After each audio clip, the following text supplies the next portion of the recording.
नमस्कार, बहुत स्वागत है आप सभी का। आप देख रहे हैं खबर दोपहर, आपके साथ मैं हूं ममता तिवारी। नमस्कार, मैं रविंद्र सिंह। सबसे पहले अजमेर की बड़ी खबर से शुरुआत करते हैं, जहां पर ब्लैकमेल कांड में सबसे बड़ी अपडेट सामने आई है। कोर्ट ने बाकी 6 आरोपियों को आज दोषी माना है और थोड़ी ही देर 2 बजे का वक्त मुकर्रर किया हुआ है। सजा का ऐलान होगा कोर्ट की तरफ से। इन 9 दोषियों के अलावा बाकी 6 दोषियों के खिलाफ सजा का ऐलान कोर्ट की तरफ से किया जाएगा, क्योंकि पहले 9 आरोपियों के खिलाफ फैसला जो है वो सुनाया जा चुका है और सभी को आजीवन कारावास की सजा दी गई है। लेकिन 6 आरोपियों को भी इसमें दोषी मान लिया गया है। अब बस सजा का ऐलान होना बाकी है। आपको बता दें कि 1992 का ये पूरा मामला है, जब इस मामले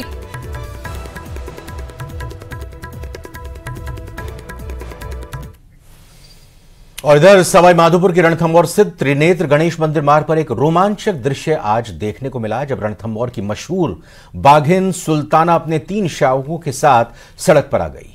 और त्रिनेत्र गणेश मंदिर मार्ग पर बाघिन और उसके शावकों का मूवमेंट जो है वो काफी देर तक बना रहा। तस्वीरें भी आप देख सकते हैं। बाघिन और शावकों के मूवमेंट ने त्रिनेत्र गणेश मंदिर जाने वाले श्रद्धालुओं की राह रोक दी और बाघिन और उसके शावक सड़क पर ही अटखेलियां करते रहे। और इस दौरान वहां से गुजर रहे राहगीरों ने अपने कैमरे में ये दृश्य कैद कर लिया। इस दौरान वन विभाग ने एहतियात के तौर पर गणेश धाम स्थित त्रिनेत्र गणेश मार्ग के प्रवेश द्वार के गेट बंद कर दिए और वाहनों समेत श्रद्धालुओं की आवाजाही भी बंद कर दी। तो ये आप तस्वीरें देख सकते हैं। ये त्रिनेत्र गणेश मंदिर जाने वाला रास्ता, यहीं से गुजरकर श्रद्धालु पर्यटक त्रिनेत्र गणेश मंदिर में जाते हैं। और आज ये तस्वीर सामने आई मशहूर बाघिन सुल्ताना, जिसकी मूवमेंट लगातार सैलानियों को देखने को मिलती है। आज त्रिनेत्र गणेश मंदिर के मार्ग पर बाघिन अपने शावकों के साथ दिखाई दी। चलिए आगे बढ़ते हैं। खबर खेरतल में आपको बताएंगे, जहां पर तेज रफ्तार का कहर देखने को मिला है, जहां एक डंपर ने पिकअप में टक्कर मार दी है और हादसे में पिकअप सवार युवक की मौत हो गई है। आपको बता दें, इसके अलावा 12 लोग घायल भी हुए हैं। घायलों को फिलहाल तिजारा अस्पताल में इलाज के लिए भर्ती किया गया है, जहां 4 की हालत गंभीर थी और इस गंभीर हालत को देखते हुए उन्हें अलवर में अस्पताल में रेफर किया गया है। पुलिस ने मृतक के शव को परिजनों को सौंप दिया है। किधर जा रहे थे? ये इधर तिजारा से उधर टपोकोटा साइड में जा रहे थे। कितने घायल है? कितने? दोनों ही। एक मृतक है जी, जिसका नाम जमशेद है। वह 4 रेफर कर दिया जो घायल हुए हैं। वह 8 व्यक्ति जिनमें लेडीज भी शामिल है, वो हॉस्पिटल में एडमिट जहर उपचार चल रहे हैं। अलवर के बगड़ तिराहा थाना इलाके में तेज रफ्तार ट्रक ने बाइक सवार आरपीएफ कांस्टेबल को टक्कर मार दी और इस हादसे में इलाज के दौरान कांस्टेबल ने दम तोड़ दिया। पुलिस ने शव का पोस्टमार्टम करवाकर शव परिजनों को सौंप दिया है। दरअसल कांस्टेबल अपनी बहन से राखी बंधवाकर अलवर अपनी ड्यूटी पर लौट रहा था। इसी दौरान रनवापुट के पास ट्रक ने बाइक को टक्कर मार दी और जिससे वो गंभीर रूप से घायल हो गया और आज इलाज के दौरान दम तोड़ दिया। कालीचरण 2009 में आरपीएफ में भर्ती हुए थे। ड्यूटी उनकी शुरू हुई थी, जिसके करीब 3 महीने पहले अलवर में उनका ट्रांसफर हुआ था और 3 महीने से अलवर में ही वो ड्यूटी कर रहे थे। सूचना मिली कि कोई रंडवापुट वहाँ पर कोई एक्सीडेंट हो गया है। रंडवापुट पर धौले पे हुए वहाँ कोई एक्सीडेंट हो गया। तो वहाँ पर मौके पे मैं पहुँचा तो वहाँ पता लगा कि कोई 22 चक्के गाड़ी द्वारा, कोई मोटरसाइकिल द्वारा एक्सीडेंट हो गया। क्या नाम पता है? कहाँ से आ रहे थे? क्या परिवार? ये अपने गाँव है। इसका नाम है कालीचरण सन ऑफ हरिराम मीणा और निवासी है ये हाजीपुर थाना बैतुकला। ये Kalicharan son of Hariram, age करीब 38 साल हो गई। ये आरपीएफ में अलवर पोस्टेड था। तो ये रक्षाबंधन पर अपने गांव गया था रक्षा मनाने के लिए, रक्षाबंधन पे, और वहां से यहाँ आ रहा था, अलवर आ रहा था ड्यूटी के लिए 8 बजे। तो ये मूनपुर बस स्टैंड नसोपुर के पास है, वहाँ पे एक ट्रक से इसकी एक्सीडेंट हो गया इनका। 21 अगस्त को प्रस्तावित भारत बंद को लेकर स्थानीय प्रशासन चौकस नजर आ रहा है। अनूपगढ़ जिला प्रशासन ने विभिन्न सामाजिक, राजनीतिक, व्यापारिक संगठनों और आमजन के साथ बैठक कर प्रस्तावित भारत बंद को लेकर शांति, भाईचारा बनाए रखने की अपील की है।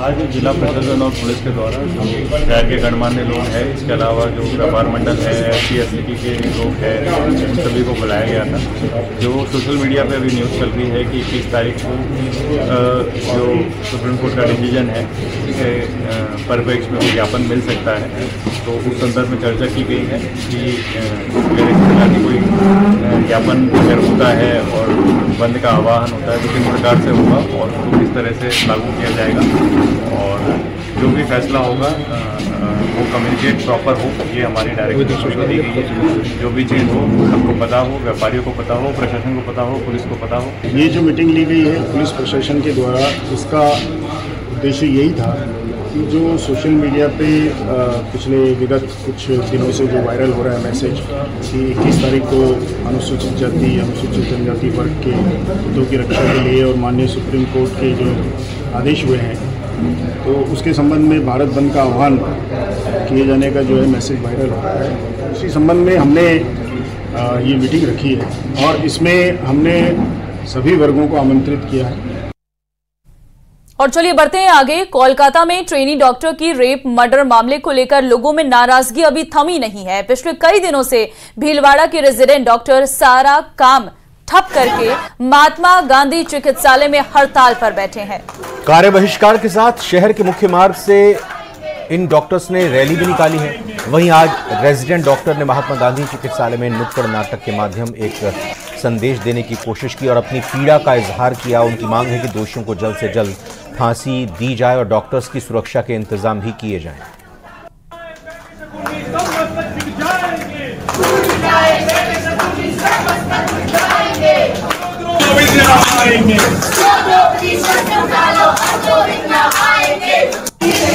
से आज निरंतर हम चिकित्सक, रेजिडेंट चिकित्सक पूरे हिंदुस्तान के अंदर उसी भावना के साथ लगे हुए हैं और आज हम भीलवाड़ा के महात्मा गांधी हॉस्पिटल में हमारे साथी चिकित्सक के साथ घटित घटना के विरोध स्वरूप हम सभी रेजिडेंट चिकित्सक इंटर्न्स यहाँ पे जनता के माध्यम से और आपके माध्यम से पूरे भारतवर्ष को, हमारे केंद्र सरकार को एक संदेश देना चाह रहे हैं कि जो घटना हमारे साथी चिकित्सक के साथ हुई है उसको किसी भी तरीके से न्याय दिलवाकर जल्द से जल्द हमें हमारे काम पे लौटाया जाए। दुष्कर्म हुआ है, उसको दोषी को इतनी कड़ी से कड़ी सजा दी जाए कि अगली बार वो एक ऐसा एग्जाम्पल सेट हो जनता के सामने, अगली बार कोई भी ऐसा दुष्कर्म करने से सोचे तो उसकी रूह कांप जाए, सू बार सोचे कि ऐसा काम तो नहीं करना है।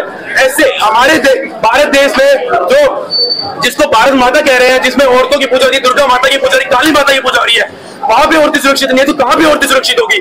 हर देश में डॉक्टर्स को बचाने के लिए लॉ लगाए हुए, रूल बनाए हुए हैं। अपने देश में कुछ नहीं है। डॉक्टर्स को आया, मारा, दुष्कर्म किया, अगले दिन दूसरे डॉक्टर के पास दिखाने चले गए। ये कैसा न्याय मिल रहा है? कैसी सरकार है? इधर श्री गंगानगर से खबर है, जहां सूरतगढ़ उपखंड क्षेत्र में काले हिरण खरगोश के शिकार मामले में वन्य जीव प्रेमियों का धरना तीसरे दिन भी जारी है। धरना स्थल के पास ही एक बुजुर्ग महिला धूप में बैठकर प्रशासन से इंसाफ की गुहार लगा रही हैं। वहीं वन्य जीव प्रेमी डीएफओ सहित स्थानीय वन कर्मियों को हटाने की मांग पर अड़े हुए हैं। वन्य जीव प्रेमियों का कहना है कि अगर जल्द ही कार्रवाई नहीं की गई तो वो नेशनल हाईवे को जाम करेंगे। लगातार सरदारपुरा बिक्का हिरोई में जो हिरण शिकार हुआ है उसके लेकर धरना लगातार पिछले 3 दिनों से चल रहा है। इसमें हमारी 6-7 दौर की वार्ता हो चुकी है, लेकिन प्रशासन की तरफ से कोई संतुष्टिपूर्ण जवाब हमें नहीं मिल रहा है। और जो प्रशासन का जो रवैया था कल तक तो ये था बिल्कुल ही ढीला ढाला, उस हिसाब से वो लोग चल रहे थे। लेकिन कल की हमारी घोषणा नेशनल हाईवे को जाम करने की थी, उसके बाद से आज कुछ प्रशासन थोड़ा एक्टिव हुआ है और कोई हरकत में आया है। अभी जहां बात थी वहीं बात पड़ी है, इसलिए आज हमारे समाज के लोग मातृशक्ति के साथ हजारों की संख्या में ट्रैक्टर ट्राली लेकर इस धरना स्थल पर पहुंच रहे हैं और इस प्रशासन को हम चेता देंगे कि वन्य जीव प्रेमी क्या होते हैं और क्या वो अपनी बात कैसे मनवा सकते हैं।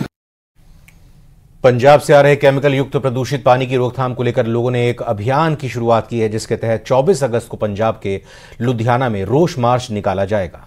दरअसल पंजाब की औद्योगिक इकाइयों का गंदा पानी सतलुज और व्यास नदी में डाला जा रहा है, जिससे कैंसर जैसी जानलेवा बीमारियां फैल रही हैं। श्री गंगानगर के रहने वाले लोग लुधियाना में पंजाब सरकार से औद्योगिक इकाइयों पर लगाम कसने की मांग करेंगे।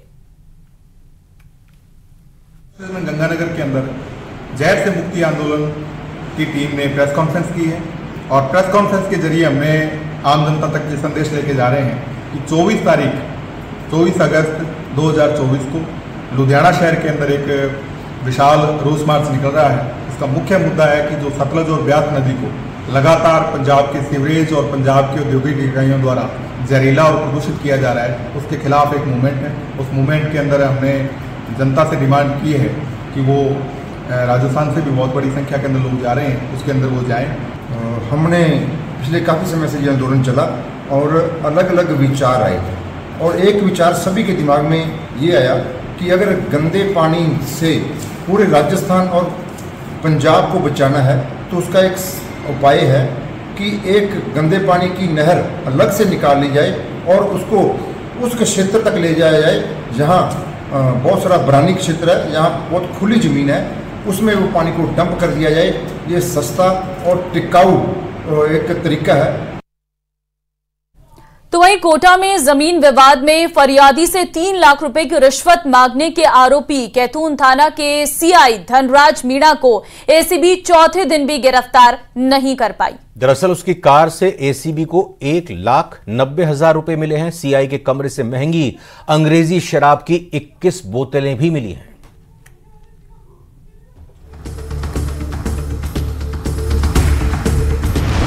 कहां है फरार सीआई धनराज मीणा? चौथे दिन भी एसीबी की पकड़ से फरार।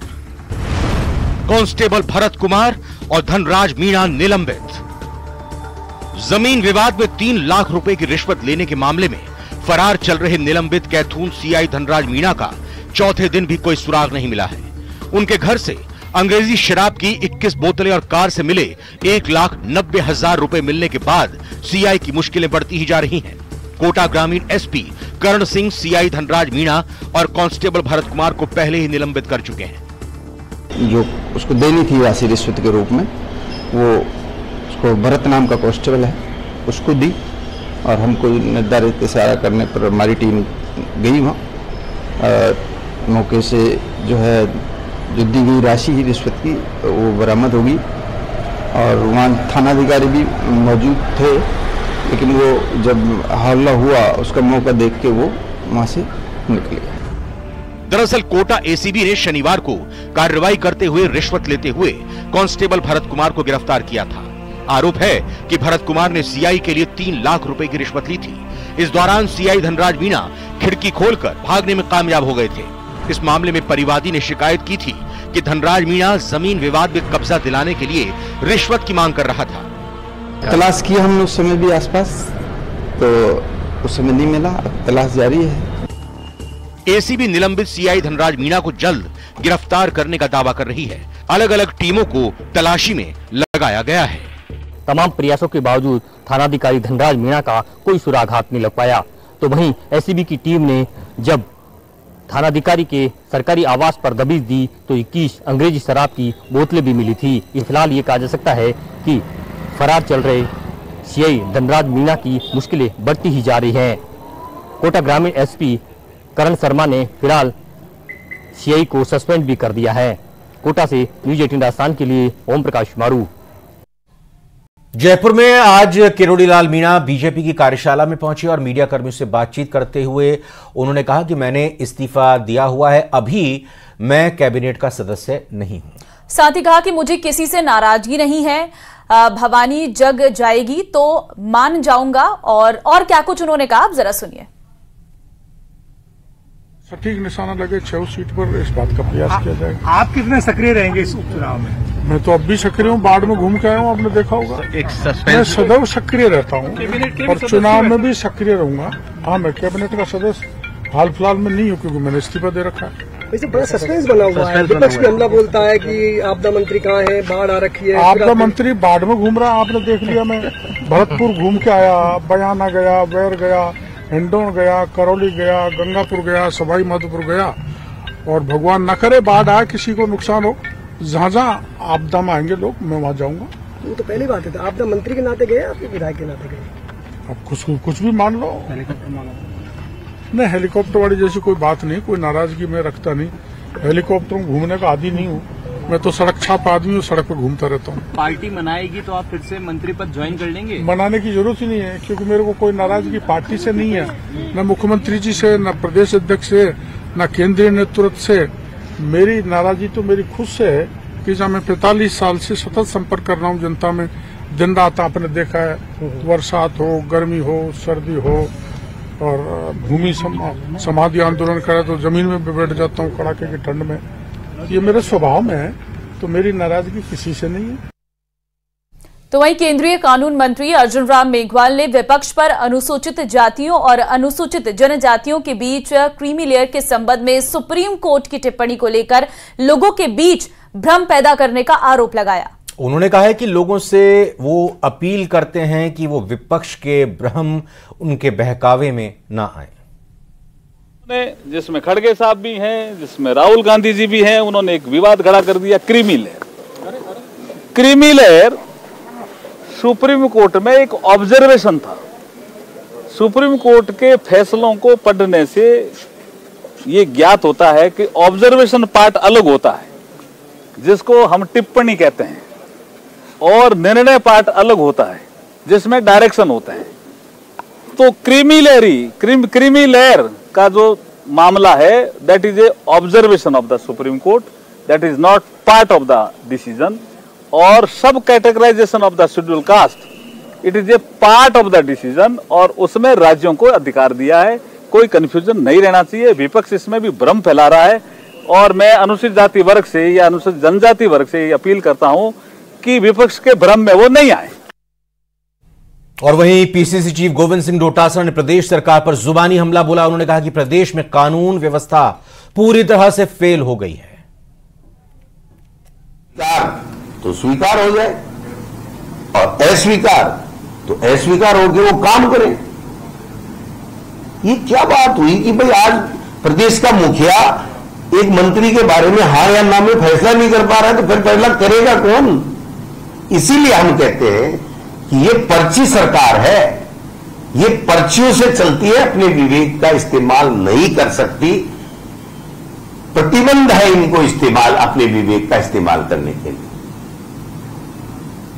तो ये जो स्थितियां बनी हुई है प्रदेश में, वो भी ठीक नहीं है। इसलिए हम सब ने आज संकल्प लिया है कि हम राजीव जी के बताए हुए मार्ग पर, उनकी जो विचार, जो कांग्रेस पार्टी के विचार, महान नेताओं का योगदान, उनके कार्य, लोकतंत्र की मजबूती के लिए, देश और प्रदेश की मजबूती के लिए, सबको साथ लेकर के हम लोग कैसे इस प्रदेश में अच्छा वातावरण तैयार करें, लोग प्रगति करें, उस दिशा में हम कैसे काम कर सकें, ये सब चीजों पे हमने गोष्ठी के माध्यम से चर्चा की है। चलिए बढ़ते आगे, खबर टोंक से आपको देंगे, जहां पीपलू में तेज बहाव से निकलने की लापरवाही भारी पड़ गई है। पानी के तेज बहाव के बीच पिकअप डूब गई।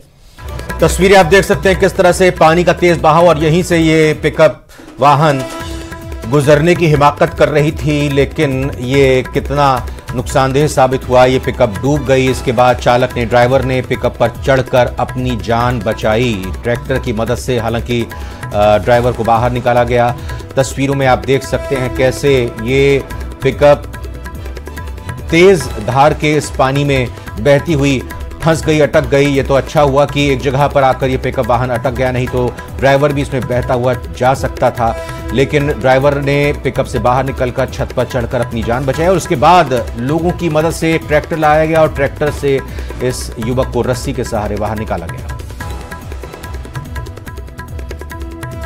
तो टोंक की खबर आप देख सकते हैं, जहां पर पीपलू में लगातार बारिश के बाद नदी नाले उफान पर हैं, और इसी तरह से सड़क के ऊपर से तेज धार के साथ पानी बह रहा था। वहां से एक पिकअप वाहन गुजर रहा था, और पिकअप चालक को ये अंदाजा बिल्कुल भी नहीं था कि पानी के तेज बहाव के साथ वो इस तरह से मुश्किल में फंस जाएगा।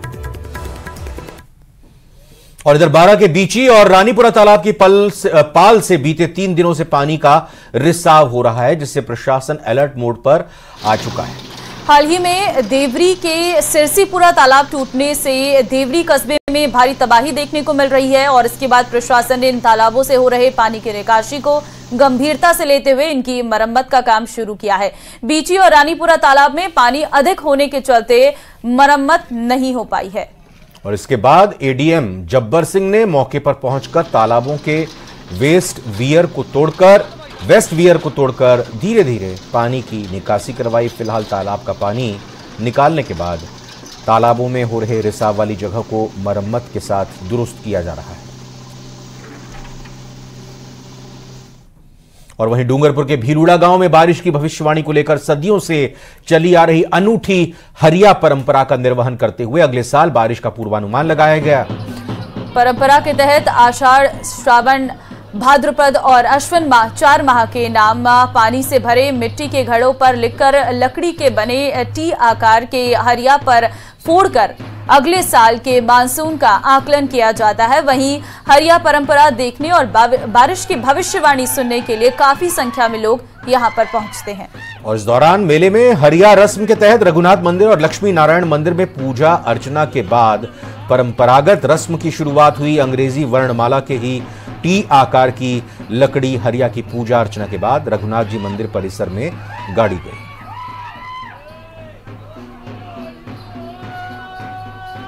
वो हमारे हरिया की एक प्रथा चली आ रही है। वनवासी कल्याण, वनवासी बंधुओं और गांव के कनौटों हमारे युवाओं के मध्य और एक अच्छे सनातन जो है वो धर्म से प्रेरित होकर वर्षों से जो है वो यह परंपरा चली आ रही है। भीलुड़ा रघुनाथ मंदिर में टी आकार का एक जो है वो हरिया रहता है, जिसको जो है वह गांव के जो विष्णु मंडल के कुछ लोग होते हैं और शास्त्रोक्त रूप से जो है वो उसका जो एक मटका होता है, मटके के ऊपर आषाढ़, श्रावण, भाद्रपद और 4 महीने जो है बरसात के लिखे जाते हैं। तदुपरांत उसको जो है वो लेके उसकी परिक्रमा करते हैं, फिर उससे फोड़ा जाता है। जिस मटके में जिस खंड के अंदर जितना भाग रहता है उसके अनुसार एक अनुमान लगाया जाता है कि इतना अग्रिम आने वाले समय में बरसात होगी। आगे बढ़ते हैं। सरहदी जिले जैसलमेर में धोरो वाली धरा रेगिस्तान में बरसाती पानी से नदियां बहने लगी हैं, जिससे आमजन परेशान नजर आ रहे हैं। तस्वीरों में आप अंदाजा लगा सकते हैं कि ये किस तरह से धोरों की धरा जैसलमेर का हश्र हो गया है। जैसलमेर में पिछले 2 दिनों से लगातार बारिश के कारण इलाकों में, खासतौर पर ग्रामीण इलाकों में बाढ़ जैसी स्थिति बन गई है। जिले के बॉर्डर के 80 गांवों का संपर्क टूट गया है। जिले के सम गांव समेत आसपास के गांव में पानी भर गया है, जिससे घरों, दुकानों, बिजली के घर समेत हर जगह पानी ही पानी नजर आ रहा है। आपको बता दें कि यहां पिछले 15 दिनों से इसी तरह के हालात बने हुए हैं। सम इलाके में अब तक 590 mm बारिश हुई है। जैसलमेर के सम इलाके में पिछले 5 साल से 190 mm बारिश औसत होती आई है और इस बार मानसून सीजन में अब तक करीब 590 mm बारिश हो चुकी है। तस्वीरों में भी आप देख सकते हैं, एक ड्रोन शॉट भी हम आपको दिखा रहे हैं, जिसमें आप देख सकते हैं पूरा गांव किस तरीके से पानी पानी नजर आ रहा है। हर तरफ आपकी निगाहें जाएंगी तो वहां पर आपको पानी ही पानी नजर आएगा। इधर अलवर में हुई बरसात से सिलीसेड बांध लबालब हो चुका है और कभी भी सिलीसेड बांध की चादर चल सकती है, यानी कहें कि सिलीसेड बांध पर चादर चल सकती है। सुरक्षा के इंतजाम व्यापक किए गए हैं, लेकिन अब उन इंतजामों को अगर देखा जाए तो कहीं पर भी कोई एहतियात नहीं बरती गई है। बिल्कुल, लोग बांध की पाल पर घूम रहे हैं, जो आपको तस्वीरों में भी नजर आ रहा होगा, और बारिश की वजह से बड़ा हादसा हो सकता है। बांध की भराव क्षमता 28.9 है। फिलहाल बांध में जो पानी है वो 28.7 फीट भर चुका है, लेकिन उसके बावजूद भी लोग जो है वहां पर पहुंच रहे हैं, देख रहे हैं। और बरसात है, ऐसे में कभी भी कोई भी अनहोनी हो सकती है, लेकिन उसके बावजूद भी लोग समझने को और जानने को तैयार ही नहीं है।